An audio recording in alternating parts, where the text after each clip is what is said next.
जय हिंद दोस्तों, आप सभी का स्वागत करते हैं आपके अपने चैनल स्टडी विद पैशन में। आज की इस वीडियो में हम लोग बहुत ही महत्वपूर्ण टॉपिक के बारे में पढ़ने जा रहे हैं और वह टॉपिक है भारतीय संविधान के अंतर्गत जितने भी अनुच्छेद हैं सभी अनुच्छेद के बारे में आपको यहाँ से डिटेल में बताया जाएगा। ठीक है, अनुच्छेद 1 से लेके 395 तक आपको पूरा डिटेल में बताया जाएगा और यह आपका पहला पार्ट है। इस पार्ट में अनुच्छेद 1 से लेकर अनुच्छेद 51 तक के जो कि बहुत ही महत्वपूर्ण हैं। अगर आपका अनुच्छेद 1 से लेके 50 तक के अनुच्छेद आपके पूरी तरीके से कंप्लीट हैं, आपको याद हैं, तो आपको एग्ज़ाम में कम से कम 2 या 3 मार्क्स आपके फिक्स रहते हैं, कोई भी एग्ज़ाम हो आपका। ठीक है, तो आप इस वीडियो को मिस ना करें। अगर आपको आता है तो एक बार आप रिवाइज करते चलें सभी अनुच्छेदों को पूरे डिटेल्स के साथ। आपको इस वीडियो में एक खासियत और मिलेगी, इस वीडियो का पीडीएफ आपको टेलीग्राम चैनल पर मिल जाएगा। टेलीग्राम पे आप लोग जाइएगा, स्टडी विद पैशन सर्च कीजिए, ये आपका लोगो वहाँ पे दिखेगा। उसी चैनल पे आपको सभी वीडियोज के पीडीएफ वहाँ पे मिल जाएंगे और वहाँ पे डेली करंट अफेयर भी आपको प्रोवाइड कराया जा रहा है। डेली 10 करंट अफेयर्स आपको प्रोवाइड कराया जा रहा है। जल्द ही आपके इस चैनल पे भी करंट अफेयर्स की क्लास डेली मॉर्निंग 6 o'clock पर अपलोड कर दी जाएगी अभी कुछ दिनों के बाद। ठीक है, तो आप लोग इस वीडियो को ज़रूर लाइक कीजिए और पूरा देखिए लास्ट तक। स्टार्ट करते हैं। भारतीय संविधान के महत्वपूर्ण अनुच्छेद, यहाँ पे आपको महत्वपूर्ण अनुच्छेद के साथ साथ सभी अनुच्छेद के बारे में बताया जाएगा और जिस उसमें से जो अनुच्छेद महत्वपूर्ण है वो आपको वहीं पे बता दिया जाएगा कि यह अनुच्छेद महत्वपूर्ण है एग्जाम के दृष्टिकोण से। ठीक है, तो चलते हैं भाग 1।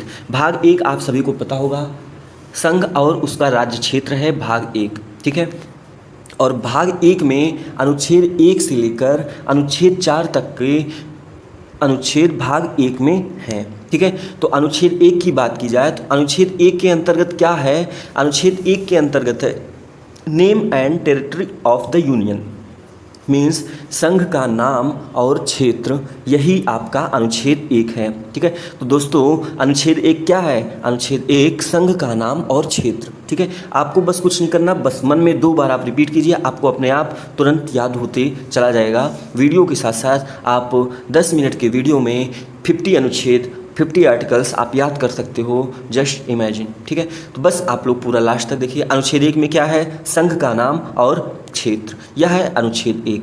ठीक है, अनुच्छेद 2 की बात करते हैं। यह वीडियो आपको इंग्लिश और हिंदी दोनों में प्रोवाइड की जाएगी। ठीक है, तो इसमें आपको जो बच्चे इंग्लिश मीडियम सीबीएसई बोर्ड से हैं, आईसीएसई बोर्ड से हैं, वो भी अच्छे से पढ़ सकते हैं और जो यूपी बोर्ड से हैं उनके लिए स्वागत है ये। ठीक है, तो अनुच्छेद 2 की बात करें तो अनुच्छेद 2 में आपका बताया गया है नए राज्यों का प्रवेश या स्थापना। ठीक है, तो जो भी नए राज्य आपके बनाए जाते हैं वह आपका अनुच्छेद 2 के अंतर्गत ही बनाया जाता है।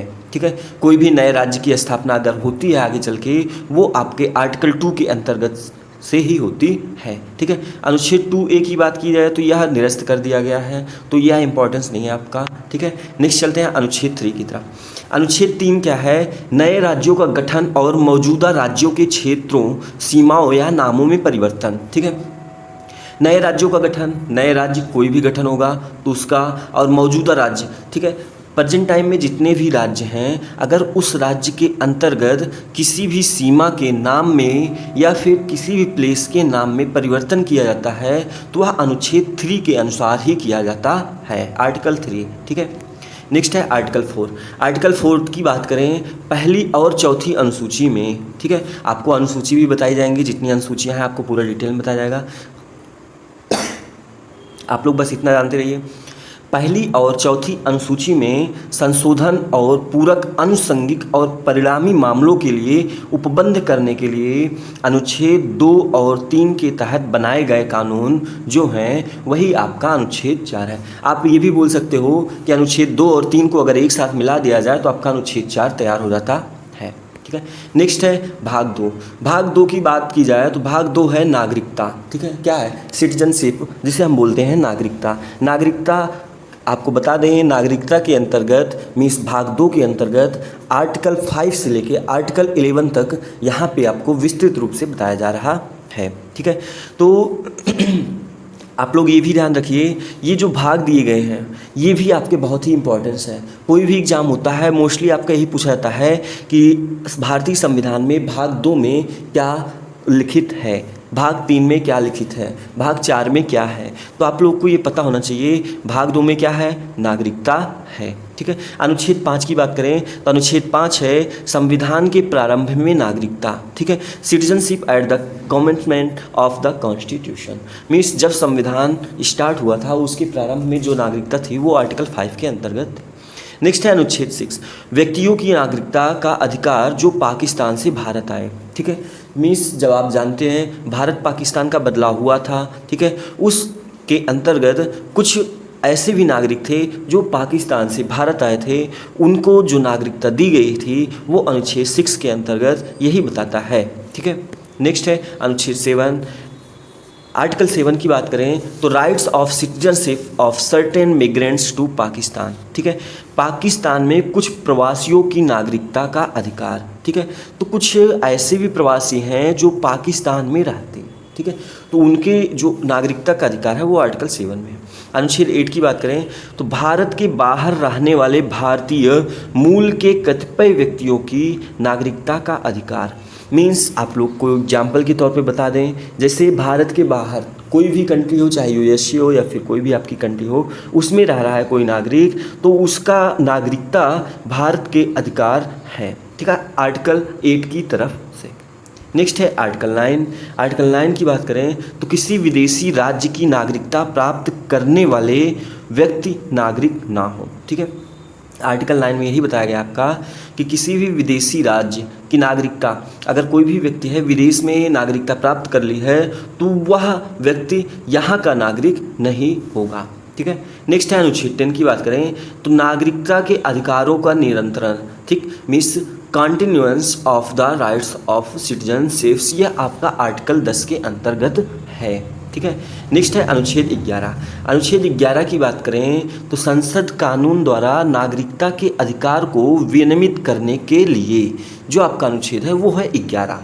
ठीक है, अब यहाँ पे बात करेंगे भाग 3 की। भाग 3 क्या है, मौलिक अधिकार है। ठीक है, मौलिक अधिकार आप लोगों को पता होना चाहिए, भाग 3 के अंतर्गत बताया गया है और आर्टिकल 12 से लेकर 35 तक के मौलिक अधिकार के अंतर्गत है। ठीक है, तो अनुच्छेद 12 में तो सबसे पहले तो मौलिक अधिकार का डिफिनीशन आपको यहाँ पे बताया गया है। ठीक है, फंडामेंटल राइट्स का डिफिनीशन अनुच्छेद 12 के अंतर्गत बताया गया है। नेक्स्ट है अनुच्छेद 13, मौलिक अधिकारों के साथ असंगत या उनके अवमूल्यन में कानून। ठीक है, लॉज इन एसोसिएशन विथ और इन डिरोगेशन ऑफ द फंडामेंटल राइट्स। ठीक है, नेक्स्ट है राइट टू इक्वलिटी। अब यहीं से समानता का अधिकार की बात हो रही है, तो समानता का अधिकार आप लोग को पता होना चाहिए, अनुच्छेद 14 में बताया गया है कानून के समक्ष समानता, इक्वलिटी बिफोर लॉ। ठीक है, नेक्स्ट है अनुच्छेद 15। अनुच्छेद 15 की बात करें, आर्टिकल 15 की बात करें तो आर्टिकल 15 में ये बताया गया है आपका कि धर्म, जाति, लिंग या जन्म स्थान के आधार पर भेदभाव निषेध हो। भारत के अंदर कभी भी कोई भी व्यक्ति अगर धर्म, जाति, लिंग या जन्म के स्थान के आधार पर भेदभाव करता है तो वह अनुच्छेद 15 का, आर्टिकल 15 का विरोध कर रहा है। नेक्स्ट है आर्टिकल 16 की बात, सार्वजनिक रोजगार के मामलों में अवसर की समानता। ठीक है, कोई भी रोजगार हो, कहीं भी रोजगार हो, उस रोजगार में समानता हो, इसलिए आपका ये आर्टिकल 16 है। नेक्स्ट है अनुच्छेद 17, यह आपका बहुत ही इम्पॉर्टेंट है। ठीक है, बोले तो वेरी वेरी इंपॉर्टेंट है आपका आर्टिकल 17, जो कि अस्पृश्यता का अंत। ठीक है, एबोलिशन ऑफ अनटचेबिलिटी। ठीक है, अस्पृश्यता का उन्मूलन यहाँ पे बताया गया है, मीन्स छुआछूत का अंत आप बोल सकते हो। यह आपके मोस्टली बहुत सारे एग्जाम में यह पूछा गया है कि अस्पृश्यता का अंत उन्मूलन किस अनुच्छेद में है या फिर आर्टिकल 17 में क्या है, ऐसे करके क्वेश्चन को घुमा के पूछ लेते हैं। ठीक है, नेक्स्ट है आर्टिकल 18 में, तो आर्टिकल 17 आपका बहुत ही इंपॉर्टेंट आर्टिकल है, उसको आप लोग अच्छे से याद कर लीजिए, भूलिएगा मत, दिमाग में उसको बढ़िया से सेव कर लीजिए। ठीक है, आर्टिकल 18 है उपाधियों का उन्मूलन, एवोल्यूशन ऑफ टाइटल्स। ठीक है, उपाधियों का उन्मूलन यहाँ पे अनुच्छेद 18 में बताया गया है। नेक्स्ट है स्वतंत्रता का अधिकार, स्वतंत्रता का अधिकार में अनुच्छेद 19 है आपका, अभिव्यक्ति की स्वतंत्रता आदि के संबंध में कतिपय अधिकारों का संरक्षण। ठीक है, मीन्स जो भी आपकी स्वतंत्रता है वह आपके संरक्षण के अंतर्गत ही रहना चाहिए। नेक्स्ट है आर्टिकल 20, अपराधों के लिए दोष सिद्ध के संबंध में संरक्षण, protection in respect of convict for offence. ठीक है, तो अपराधों के लिए दोष सिद्ध, अगर आपके ऊपर दोष सिद्ध हो रहा है उसके संबंध में आप कोई संरक्षण करना चाहते हो, बचाव के लिए आप कर सकते हो कुछ। ठीक है, आर्टिकल 21 की बात की जाए तो जीवन और व्यक्तिगत स्वतंत्रता की रक्षा, यह है आर्टिकल 21 के अंतर्गत। ठीक है, मीन्स आप अपनी स्वतंत्रता की रक्षा स्वयं से कर सकते हो, यह आर्टिकल 21 में रिटेन है। नेक्स्ट है 21A, यह भी आपका बहुत ही इंपॉर्टेंस है।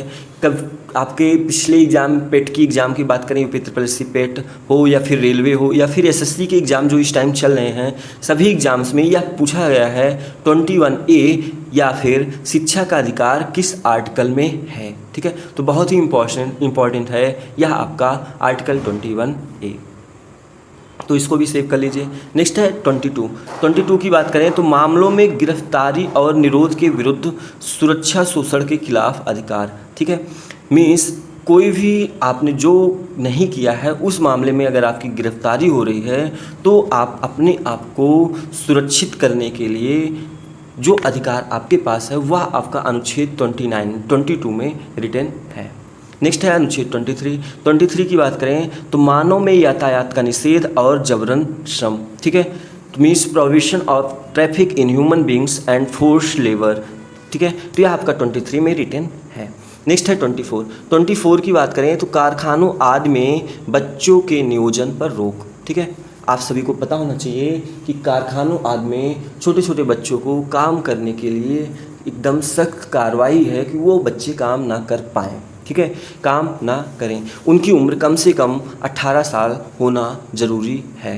तो अगर कोई भी बच्चा किसी भी कारखाने में काम करते हुए या फिर कहीं पे भी काम करते हुए दिखाई देता है तो वह अनुच्छेद 24 का विरोध कर रहा है। ठीक है, तो इसके ऊपर कार्यवाही भी हो सकती है। कार्यवाही बच्चे के ऊपर नहीं होगी, उनके माँ बाप फैमिली के ऊपर होती है। नेक्स्ट है धर्म की स्वतंत्रता का अधिकार। अनुच्छेद 25 में आपका बताया गया है विवेक की स्वतंत्रता और स्वतंत्र पेशे, अभ्यास और धर्म के प्रचार। ठीक है, अनुच्छेद 25 के अंतर्गत यही बताया गया है। नेक्स्ट है 26 की बात करें तो freedom to manage religious affair. ठीक, मीन्स कहीं पे भी आप धार्मिक मामलों का प्रबंधन करने की स्वतंत्रता आपके पास है, यह आर्टिकल 26 में राइट है। नेक्स्ट है 27 में किसी विशेष धर्म का बढ़ावा देने के लिए करों के भुगतान के रूप में स्वतंत्रता। ठीक है, मीन्स आप किसी भी धर्म को बढ़ावा देना चाहते हो तो उसके लिए कोई कर भुगतान कर रहे हो तो उसके लिए स्वतंत्रता आपका 27 में रिटेन है। अनुच्छेद 28 की बात करें तो 28 में है आपका शैक्षिक संस्थानों में धार्मिक शिक्षा या धार्मिक पूजा में उपस्थित होने की स्वतंत्रता। मीन्स कोई भी शैक्षिक संस्थान है, मीन्स आपकी स्कूल हो या फिर धार्मिक शिक्षा या धार्मिक पूजा कहीं पे भी हो, आप वहाँ पे स्वतंत्र रूप से उपस्थित हो सकते हो। ऐसा नहीं है कि ये मंदिर में आप नहीं जा सकते, इस मंदिर में आप नहीं जा सकते, आप कहीं पे भी जाओ, चाहे वो मंदिर हो, चाहे मस्जिद हो, चाहे गुरुद्वारा हो। ठीक है, नेक्स्ट है आर्टिकल 29 सांस्कृतिक और शैक्षिक अधिकार। ठीक है, तो अल्पसंख्यकों के हित की रक्षा अनुच्छेद 29 में आपका राइट है। नेक्स्ट है 30, यह भी आपका बहुत ही इंपॉर्टेंस है, अल्पसंख्यकों की शैक्षिक संस्थानों की स्थापना और प्रशासन का अधिकार। ठीक है, मीन्स अल्पसंख्यकों की बात की जा रही है तो आर्टिकल 30 में आपका ये स्पष्ट तरीके से यहाँ पे लिखा गया है। नेक्स्ट है कुछ कानूनों की बचत की गई है 31A, आपका 31A यहाँ पे दिखाया जा रहा है संपदाओं आदि के अधिग्रहण के लिए उपबंधित कानूनों की बचत। ठीक है, 31B में है अधिनियमों और विनियमों का सत्यापन। ठीक है, कोई भी अधिनियम होता है या फिर विनियम जो भी आपका होगा उसका सत्यापन 31B आर्टिकल से होता है। 31C में है निर्देशक सिद्धांतों को प्रभावी बनाने वाले कानून की बचत। नेक्स्ट है 32 की बात करें तो इस भाग द्वारा प्रदत्त अधिकारों के परिवर्तन के लिए उपचार। आपको बोला जाए तो संवैधानिक उपचार का अधिकार जो है अनुच्छेद 32 के अंतर्गत है। 33 में है इस भाग द्वारा बलों आदि को उनके आवेदन में प्रदत्त अधिकारों को संशोधित करने के लिए संसद की शक्ति जो है वो आर्टिकल 33 के अंतर्गत है। 34 है, इस भाग द्वारा प्रदत्त अधिकारों पर प्रतिबंध जबकि किसी भी क्षेत्र में मार्शल लॉ लागू हो। ठीक है, मार्शल लॉ आप लोग को पता होगा। ठीक है, किसी भी क्षेत्र में अगर मार्शल लॉ लागू है तो उस पर अधिकार प्रतिबंध आप रोक सकते हो, वह आपका 34 में यहाँ पे बताया गया है। नेक्स्ट है आर्टिकल 35। आर्टिकल 35 की बात करें तो इस भाग के उपबंध को प्रभावी बनाने के लिए विधान। ठीक है, अब नेक्स्ट आता है भाग 4। आपका यहाँ पे बहुत ही महत्वपूर्ण इंपॉर्टेंट क्वेश्चन यहाँ पे उठता है कि भारतीय संविधान में भाग 4 के अंतर्गत क्या रिटन है, क्या लिखा गया है। तो आप लोगों को पता होना चाहिए राज्य के नीति निर्देशक तत्व। ठीक है, यह आपके भाग 4 के अंतर्गत है और अनुच्छेद 36 में आर्टिकल 36 में इसकी परिभाषा आपको विस्तार से लिखा गया है। नेक्स्ट है 37 की बात करें तो इस भाग में निहित सिद्धांतों का अनुप्रयोग। ठीक है, इस भाग में बताया गया है कि जितने भी सिद्धांत हैं उनको हम कैसे फॉलो करें, उनकी सभी प्रिंसिपल्स आपको यहाँ पे बताए गए हैं। अनुच्छेद 38 में है लोगों के कल्याण को बढ़ावा देने के लिए एक सामाजिक व्यवस्था को सुरक्षित करने के लिए राज्य, आर्टिकल 38 के अंतर्गत है। नेक्स्ट है 39, राज्य द्वारा अपनाई जाने वाली नीति के सिद्धांत। ठीक है, जो भी राज्य द्वारा नीति के सिद्धांत अपनाई जाती है वह आपका आर्टिकल 39 के अंतर्गत है। 39A की बात करें तो समान न्याय और मुफ्त कानूनी सहायता। ठीक है, ऐसा नहीं है कि इनके लिए अलग न्याय होगा, ये राजा हैं तो अलग न्याय होगा, ये मंत्री हैं तो अलग न्याय होगा, सभी के लिए समान न्याय और मुफ्त कानूनी सहायता है। ठीक है, वो बात की बात है। कुछ लोग हैं जो इस टाइम रुपए की भाषा समझते हैं, तो छोड़ो, बाकी जाने दो, पॉलिटिक्स नहीं करना, आप लोग पढ़ाई पे ध्यान दो। आर्टिकल 40 की बात करें तो ग्राम पंचायतों का संगठन, the organisation of village panchayat. ठीक है, आर्टिकल 40 में लिखा गया है ग्राम पंचायतों का संगठन। आर्टिकल 41 में है कुछ मामलों में काम करने, शिक्षा और सार्वजनिक सहायता का अधिकार। ठीक है, आपको पास राइट टू वर्क है, to education and the public assistant in certain cases. ठीक है, आर्टिकल 42 की बात करें तो काम और मातृत्व राहत की न्याय संगत और मानवीय स्थितियों के लिए प्रावधान आपका आर्टिकल 42 में राइट है। ठीक है, आर्टिकल 43 की बात करें श्रमिकों के लिए जीवित मजदूर, ठीक है, आदि, यह सब आपके आर्टिकल 43 में राइट हैं। ठीक है, जो श्रमिकों के लिए है। 43A की बात करें तो औद्योगिक के प्रबंध में श्रमिकों की भागीदारी। ठीक है, 43A के अंतर्गत जितने भी वर्कर्स हैं उनको मैनेजमेंट के साथ पार्टिसिपेट कर सकते हैं किसी भी इंडस्ट्रीज में। 43B की बात करें तो सहकारी समितियों का संवर्धन। ठीक है, यहाँ पे प्रमोशन किया जाता है कोऑपरेटिव सोसाइटी को 43B के अंतर्गत। अनुच्छेद 44 में है नागरिकों के लिए समान नागरिक संहिता, आपका 44 में है। नेक्स्ट है आर्टिकल 45, बच्चों के लिए निःशुल्क और अनिवार्य शिक्षा का प्रावधान। ठीक है, यह आपका इम्पोर्टेंस है, यह आपका IAS के एग्जाम में पूछा गया क्वेश्चन है। आर्टिकल 45 में क्या रिटन है, तो उसमें यही रिटन है बच्चों के लिए निःशुल्क और अनिवार्य शिक्षा का प्रावधान। ठीक है, आर्टिकल 46 की बात करें तो अनुसूचित जातियों, अनुसूचित जनजातियों और अन्य कमजोर वर्गों के शैक्षिक और आर्थिक हितों का बढ़ावा देना, यह आपका आर्टिकल 46 के अंतर्गत है। 47 की बात करें तो राज्य का कर्तव्य पोषण और जीवन स्तर को ऊपर उठाना और सार्वजनिक स्वास्थ्य में सुधार करना, आर्टिकल 47 के अंतर्गत।